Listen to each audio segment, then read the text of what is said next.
Hello, and welcome to Book Circle. I'm Earl Wyenberg. This time we will continue our reading of Summer at Fairacre by Miss Reed. A blessed period of peace now enveloped Fairacre School. Isabel slipped back into her former quiet and efficient ways. The infants seemed to relish her efforts, and I was delighted to have a tranquil infants' room after Miss Briggs' somewhat hectoring manner, which tended to make her charges noisy. Mrs. Pringle continued to wear a martyred look, and the leg, always of an inflammable nature in times of stress, appeared to be in a steady state of combustion, judging by the lady's limp. I was not surprised, therefore, when she informed me that she would have to give that place of yours a miss this week. A rest will do you good, I said. I hope it will be better next week. I may not come next week either, said Mrs. Pringle, her mouth turning down grimly. I began to feel some alarm, not on my account, but the school's. Do you want a few days off all your duties? I inquired. Have you seen the doctor? I'm sure we could manage somehow if you have to be laid up. Mrs. Pringle gave a snort of disgust. I saw that young whippersnapper that Dr. Martin's got to help him. A fat lot that boy knows. Gave me a prescription for some ointment and told me to keep it up and wear an elastic stocking. Sounds sensible to me, I was rash enough to comment. Except that's what I've been trying to do for the last 20 years, snapped the lady. What chance have I got to put my leg up? Well, I've just been telling you, have a few days off, a week, say, and see how you get on. And what good will a week do? There's times when I reckon I'll just have to give in my notice. There was a menacing note in Mrs. Pringle's voice, which has become familiar over the years. I tried and placate the old virago once. Now I am hardened.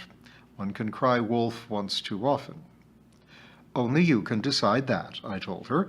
Meanwhile, I quite understand that you won't be coming to my house until you feel up to the work.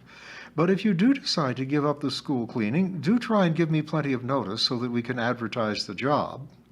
And that, said Mrs. Pringle venomously, is all the thanks one gets for faithful service. Her limp was more severe than ever as she retreated. Mrs. Pringle's threat of leaving, although depressingly familiar, gave me some secret disquiet that evening. Infuriating though she is, at least she does her work conscientiously and is proud of the way she keeps the school. I have had periods without her assistance, and I know how quickly our ancient building and its furnishings lose their surface sheen when the lady is absent. Getting someone in her place was not going to be easy. I feared that her crazy niece, Minnie Pringle, might apply for the post. Worse still, she might be the only applicant. Anyone, I decided, would be better than Minnie about the place. I had suffered much from her administrations in the past and would be alert if she made any approaches. Apart from her complete incompetence, the tangle of Minnie's love life, in which one soon became reluctantly involved, was too horrific to contemplate. It was while these thoughts were tumbling about in my head that I first noticed a pain in my right eye. There was also a blur when I read or watched the television screen. Rushing to the mirror, I surveyed my eye. It looked absolutely normal. I covered it and read and watched with my left eye. That was fine, but the right one was definitely defective. Like any other robust person, the slightest deviation from perfect health throws me into a panic. First thing in the morning, I told myself I must ring the optician for an appointment. With any luck, my left eye would still work. Otherwise, it might be as well to memorize the position of the holes in the dialing plate of the telephone. Would it take me long to learn Braille, I wondered? How quickly would one get used to a guide dog? Pondering gloomily on these things, I turned out my medicine chest and found an ancient eye shade, which reeked for some reason of camphor. This fragrant article I adjusted over a pad of lint over my afflicted eye, and then wondered how quickly the left one would give out with double the work to do. At this rate, I told Tibby, I shall be out of a job like Mrs. Pringle. We'll be hard put to it to find a crust for me and a quarter of liver for you. Why, I thought, I can't even play a mouth organ in the gutter. When it comes to it, I'm completely useless, I decided hopelessly. Perhaps the optician would think of something. Not in the way of future employment, of course, to give me a little hope. Everyone said how marvelous the Mooresfield Eye Hospital was, come to think of it, and as long as one did not have to have the retina stuck on again with those awful laser beams, which presumably did a sort of stapling job like clipping papers together, one could cope with ordinary treatment, although that, perhaps mercifully, was at present unknown. John Milton had managed quite well, I told myself, though his daughter had a tough time copying down his poems as he dictated them, as far as I remembered from accounts of the poet's home life read years ago in the pages of Arthur Mee's My Magazine. And I had met several active and cheerful blind people who seemed to enjoy life. Should I ever be as brave? I made my way to bed enveloped in a cloud of apprehension and camphor, and counted the stairs earnestly on my way up. It is as well to be prepared. Chapter 10. Mrs. Pringle deserts us. I woke to bright sunshine and the blessed relief of finding that both eyes were in first-rate working order. Nevertheless, I told myself it would be as well to make an appointment with the optician. Why bother him? Asked my craven half. He has probably more than enough to do with genuine sufferers and could well do without panic-stricken hypochondriacs. My craven half usually wins on these occasions, but I decided to be firm this time. So far, I had not needed spectacles, even for fine work, but no doubt I was now at the stage of life which demanded some help. At playtime, I bravely made my appointment and promised to be at the optician's the next Saturday morning. Now and again during the day, I toyed with the thought of the best design to suit me. I rather fancied half glasses. They looked decidedly efficient and a little intimidating, which is always useful for a schoolteacher. On the other hand, the more modern owlish variety were definitely fashionable. Several ladies in the village favored upswept shades, and Mrs. Finch Edwards, somewhat flamboyant, acting as a supply teacher here, actually had a pair shaped rather like butterflies, with a flashing jewel in the upper wingtip. Frankly, I could not imagine myself in such dashing numbers. When Mrs. Pringle appeared, as haughty as ever, I decided not to let her manner put me off. Fairacre folk who are proposing a trip to Caxley usually offer a lift now that we have no buses to take us to the market town. "I'm off to the optician Saturday morning, Mrs. Pringle," I said. "May I give you a lift?" "No, thank you," she said, pulling in her 3 chins and looking grumpier than ever. "Gotta have glasses at last, have you? I've never felt right about them since my Uncle George fell off his bike on Coronation Day and the splitters of glass was rammed something cruel into his eyes. He was never the same." She swept off into the lobby without a hint of a limp. To my delight, Amy rang me at 5:30 that evening. She sounded calm and cheerful, and in answer to my query about where she had been, said airily, "Oh, here and there, you know. I'm ringing now from Vanessa's." Vanessa, her niece, lives in a castle in Scotland, and my frugal soul was shocked at the thought of such an expensive telephone call. "But you should have waited till after 6, I protested. "It's so much cheaper then." "Well, never mind that, you old miser. I'll manage, no doubt. The thing is, I'm coming home, probably tomorrow, and I'm arranging a little party for June the 1st. It's a Saturday, you probably know. 8 or 10 of us. Can you come?" "I'd love to." "Good. Then I'll try and get Horace Umbleditch and the young Mawns. Horace will balance you nicely, and I'm very fond of him." Remembering my last conversation with her husband James, I wondered whether I should warn her not to get too fond of the unsuspecting Horace because of James's jealousy. But even a friendship as long and sturdy as Amy's and mine would probably not stand up to such bluntness. "Have you rung James?" I said. "Oh, Lord, yes. What an old fusspot he is, to be sure. Now, I'm relying on you, then, for June the 1st. About 7, shall we say? I'm going to ring the others now and get things organized from here while I have the leisure. Vanessa's feeding the baby, but sends her love." The line went dead, and I put down the receiver, mightily relieved to know that Amy was alive and well, and obviously in excellent spirits. But just what had she been up to?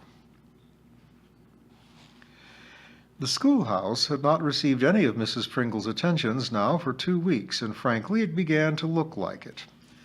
Dusting and vacuuming I did fairly regularly, but the kitchen floor really needed a good scrubbing, and the cooker was approaching the stage where it should be dismantled, immersed in soda water, and generally forced to endure the stringent measures which Mrs. Pringle regularly undertook.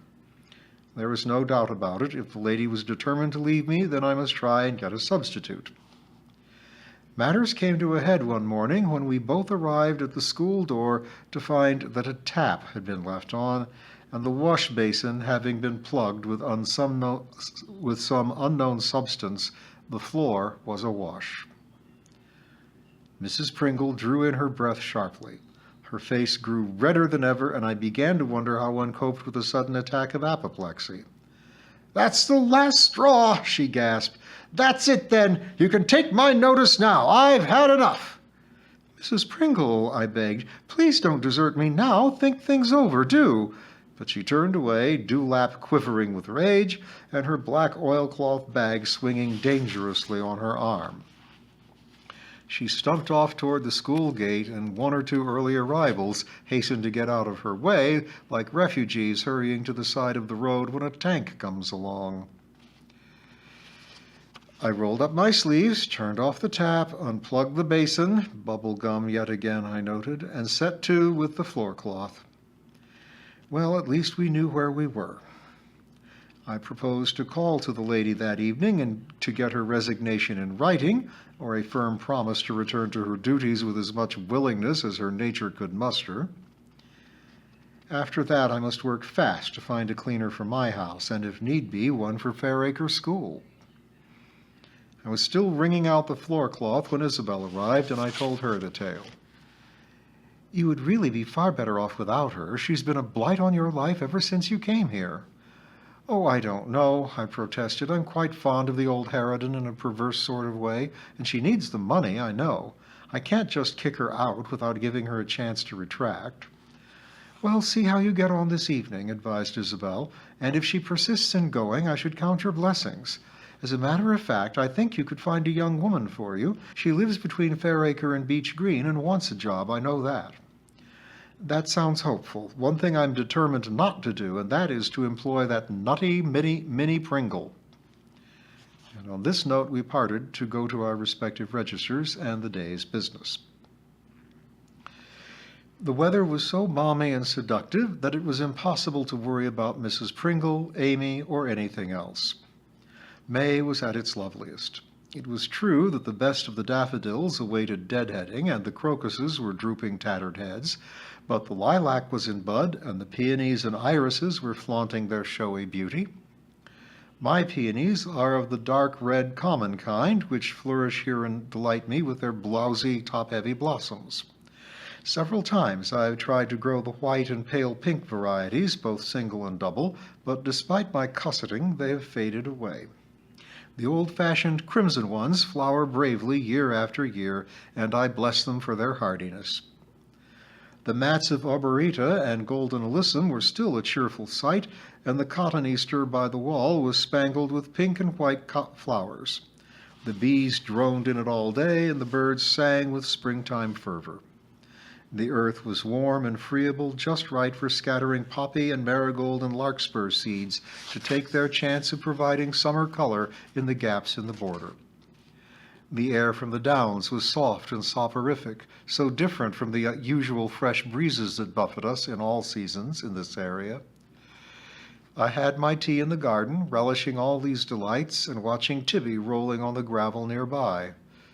If only one could have more of this blessed solitude, I pondered, just enjoying the simple joys about one, when every prospect pleases.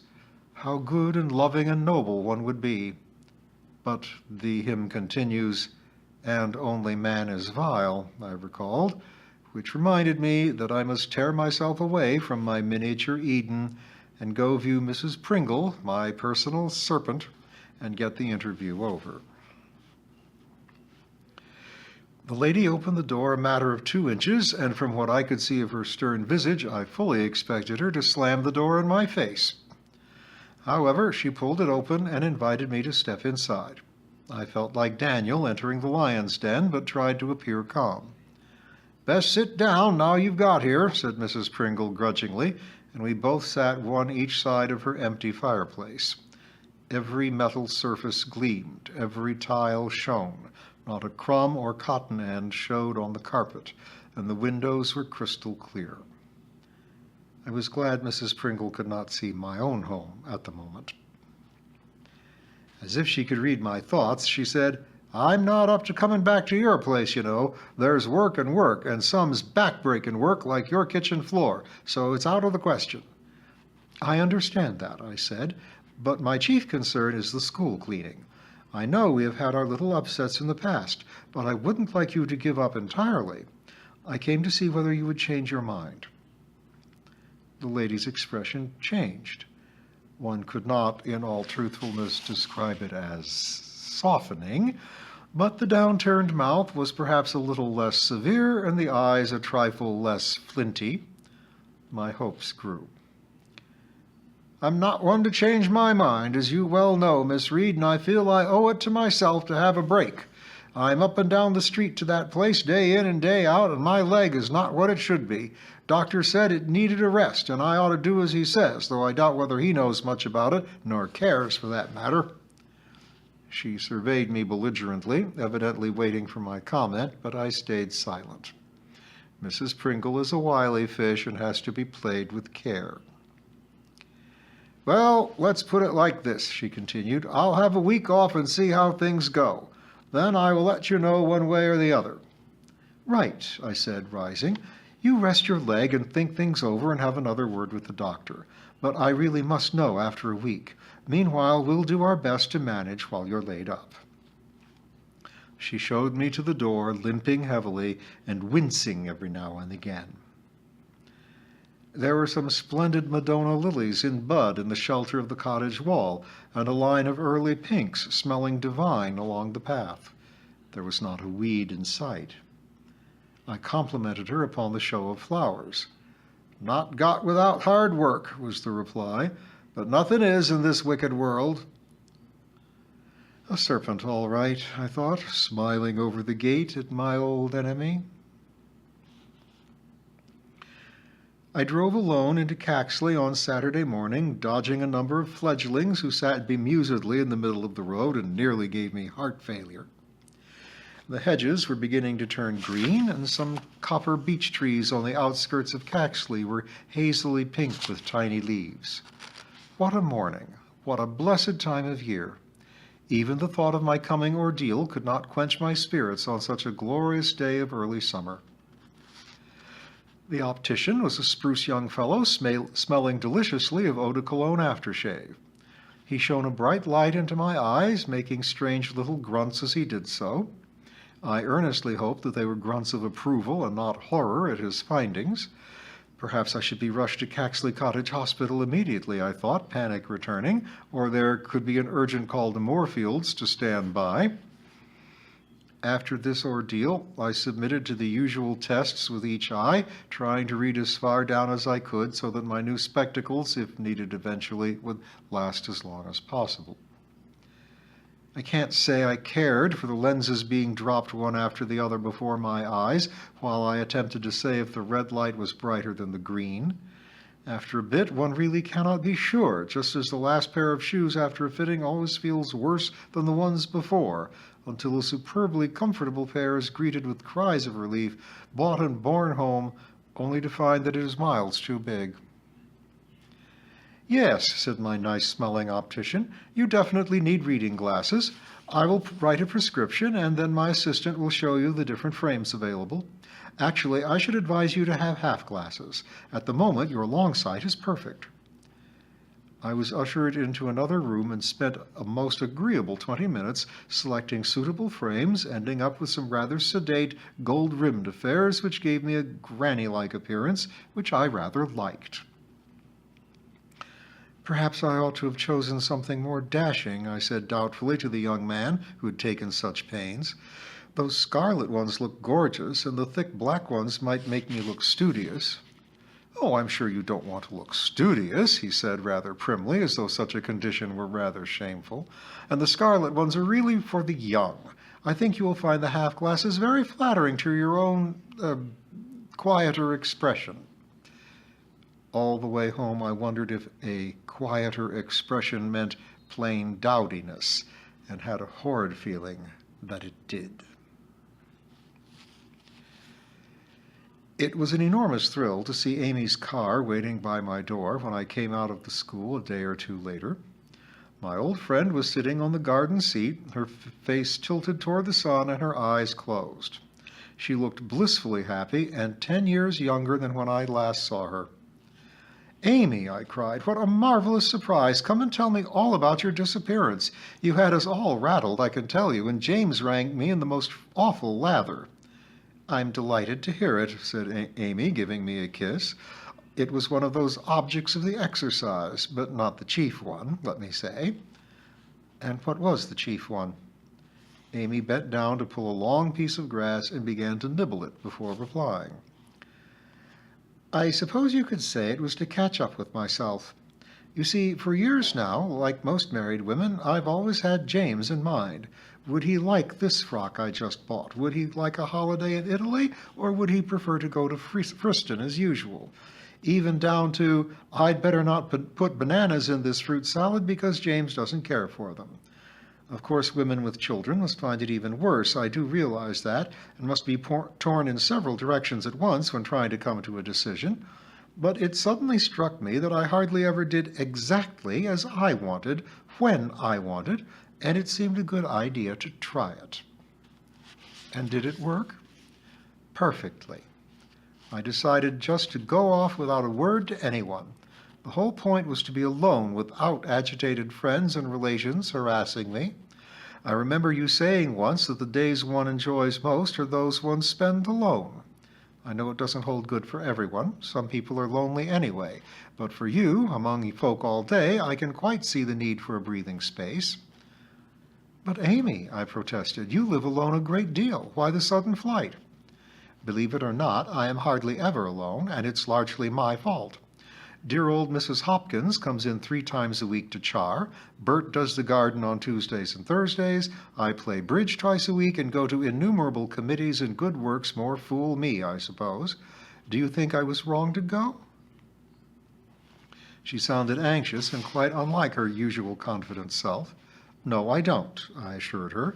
"I know exactly how you were feeling, and I think you were right to recognize that you must take the plunge to keep your own personality. But tell me, where did you go?" Amy gave a chuckle. "Well, I drove to a health farm a few miles south of Cambridge and stayed there for a few days, being massaged and creamed and bathed, and starved, incidentally, and generally being cosseted. It was marvelously therapeutic, and I lost 5 pounds, too, which was a bonus. And they had the best hairdresser I've ever come across, I must say. I prefer a man to do my hair, don't you?" "I think you're right. They don't seem to slice your ears off with long, sharp talons, as the girls do, and they don't rub your hair into tangles so viciously." After that, I went on to dear old Cambridge for a couple of nights and simply drifted about the backs and up and down Trumpington Street and round the Fitzwilliam and Botanical Gardens. It was so peaceful, and Cambridge was looking lovely and really warm for a change. It did me a power of good. I wish I'd been with you. So did I, now and again, but that would have defeated my aim. I must say I began to feel more balanced with every day that passed. Then what? Then I rang Vanessa and asked if I could come up for a few days, and she was wildly welcoming. So I took 2 days ambling northward through some of the most spectacular country and spent the rest of my time with Vanessa and the children. She threw away the chewed grass and sighed happily. Of course, I was slightly guilty about James worrying, but after all, he keeps me guessing often enough, and I think it's given him food for thought. I was sorry he'd bothered the police, though. The poor things have quite enough to do trying to catch housebreakers and muggers and murderers without badgering them with a perfectly happy truant wife. But what about you? Did you worry? A bit, I admitted, but I had the comfortable feeling you were in full control of the situation, and you see I was right. Like a cup of tea? Lead me to it, said Amy. While the kettle boiled, she told me more about the proposed party.